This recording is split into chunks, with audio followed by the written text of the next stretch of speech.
Hey, this is Marcus Washington with today's episode of So Long Tobacco Road. We have a great ACC schedule today, Saturday, January 20th, starting out with North Carolina and Boston College. And this might sound crazy, but North Carolina might have to be on upset alert today, going up the Chestnut Hill against Quinton Post in that group.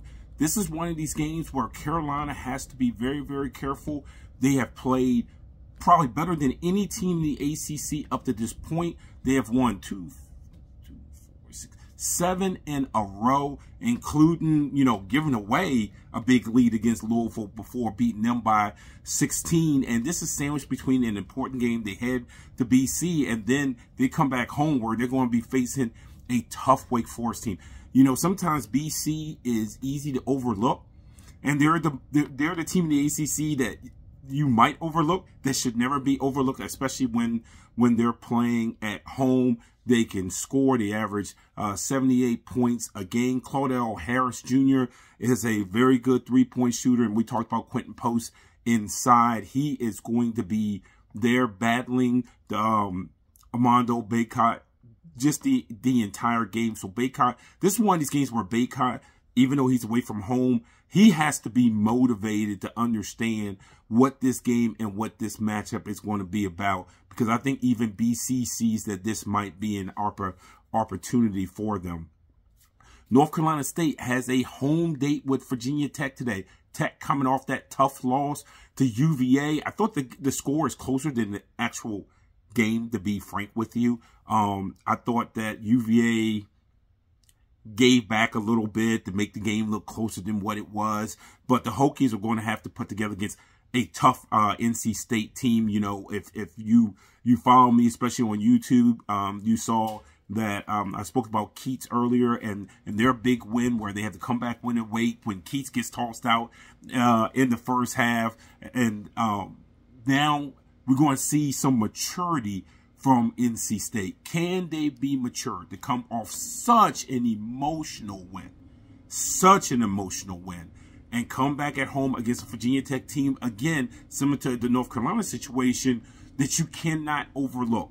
Look, Virginia Tech is very married to what they do. When you look at their offense, even their offense looks very process-oriented, right? So they're going to stick to their stuff, and they're going to continue to stick to their stuff. And it'll come down to, can you defend the three? If you take away their guards, Padula and Couture, and you make those guys work, you can get to them a little bit, because what you want to do is be sure that they don't get shots and they don't hit shots, and especially with Padula with creating, because then they make the guys around them much, much better.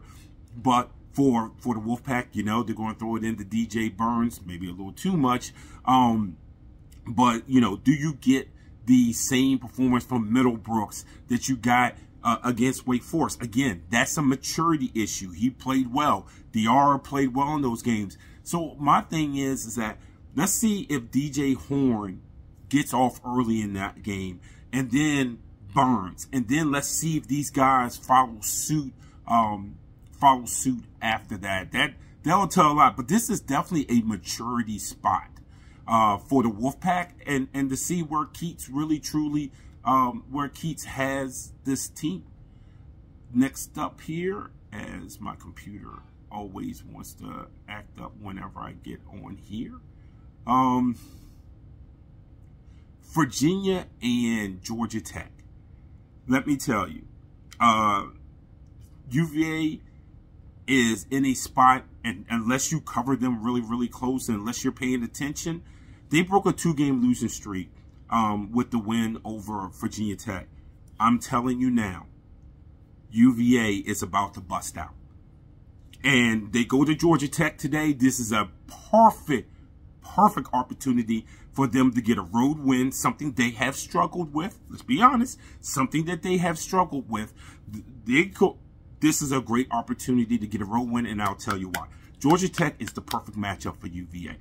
They do try to do a lot of things off schedule. They're going to take their share of bad shots. They don't want to play a low possession game. They don't want to play an offense that's going to be patient. They don't want to do those things. They want to go out. They want to play. They're going to try to speed this game up. and probably put pressure on. But here is what helps UVA. Dante Harris being back helps UVA. And you saw it against Virginia Tech when they had Harris, Beekman, McNeely in all at the same time, giving them that additional ball handler, taking stuff off of Beekman, taking it off of his back. He's been trying to do so much. And I'm telling you, take a close look today at Jordan Minor. If Jordan Minor truly has grasped the offensive concepts along with the defensive concepts at UVA, and you have in Minor, Dunn, McNeely, Beekman, and Harris, or Beekman and Bond, or that sort of lineup, UVA becomes more athletic. They become better offensively. They don't lose that much defensively. And now, all of a sudden, all these things that have been un-UVA-like, now you see UVA, because what they're going to be able to do is they're not going to turn the ball over. They're not going to have so many possessions that go to the end of the shot clock where you're trying to finish over contest. They're probably not running as much a middle screen and roll with Beekman because they feel like they can't get anything else. Those things will start to disappear. And then with Georgia Tech, and this is why I think the Georgia Tech matchup is so UVA-like, is because that gives them the opportunity to play fast when they want to play fast, slow it down when they want to slow it down, because you know how the Yellow Jackets play. So this is a great opportunity for UVA to get that road win. It's also a great opportunity for UVA to kind of wake up the ACC saying, we're back. We're back. Other games in the ACC today, Miami is at Syracuse. Louisville is at Wake. Clemson is at Florida State, and the ACC Network 8 o'clock game tonight is Pitt at Duke. Hey, great day in the ACC. A lot of ACC basketball on the gate today. Definitely catch it. It's Marcus Washington with your latest episode of So Long Tobacco Road.